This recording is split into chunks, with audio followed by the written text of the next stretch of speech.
We are live at Pearson as more Canadians arrive back from the disaster zone. Stranded tourists relieved to be safe and sound on home soil tonight. Good evening.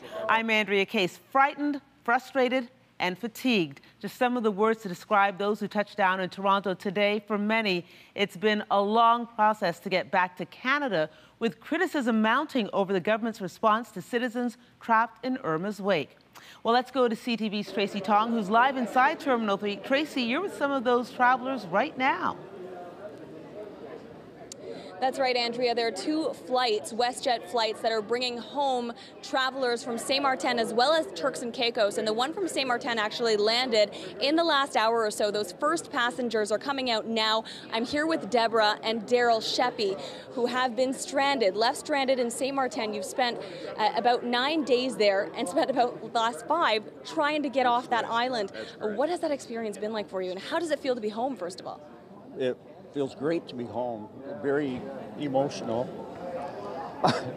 but it's been lack of sleep. We spent 19 hours in the sun, in the parking lots, with a lot of ups and downs of trying to get onto Sunwing flights and U.S. flights. We were in a U.S. line, and we had to be taken out of the line because we didn't have U.S. passports. So when we were the only two, and they wouldn't let us stay on the airport property, the police sent us away. So we had to leave, and there's like 2 people walking away in the middle of all this bleakness. We were able to get a ride back to the resort from one of the drivers that was there, so we got lucky that way. I can tell it's an emotional ordeal for the both of you. What did that feel like, not knowing when you were going to be able to get out on an island that had suffered so much devastation? It was really tremendously upsetting. I felt abandoned, and it was really hard to just deal with that. And the only contact we had was with our daughter, and whenever our cell phones would get low, it was, you just thought, maybe I'm not going to talk to them ever again. So it's wonderful to be back. I'm sure you'd never experienced anything like this before in your life. Tell us about going through the storm, surviving it, and the devastation you saw after.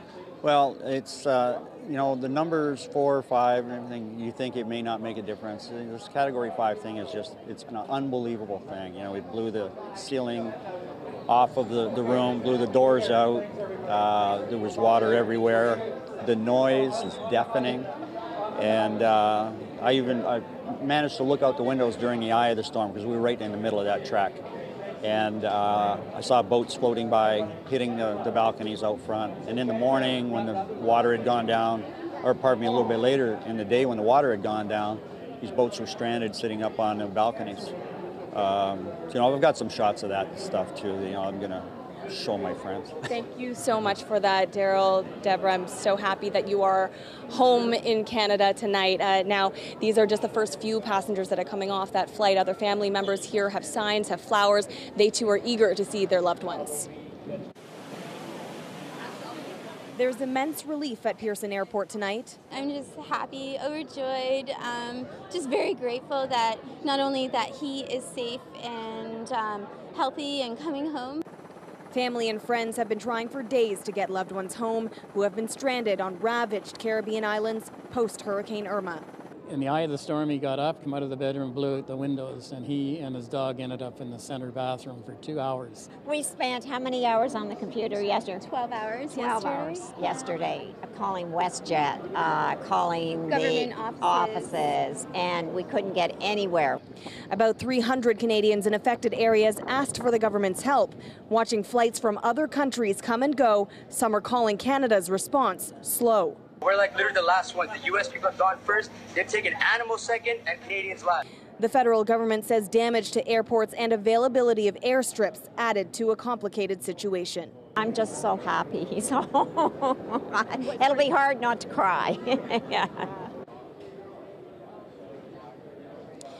And officials say that all Canadians in Turks and Caicos as well as Saint Martin would be able to get out today, and that others on neighboring islands will also be receiving assistance. Reporting live at Pearson International Airport, I'm Tracy Tong. Back to you.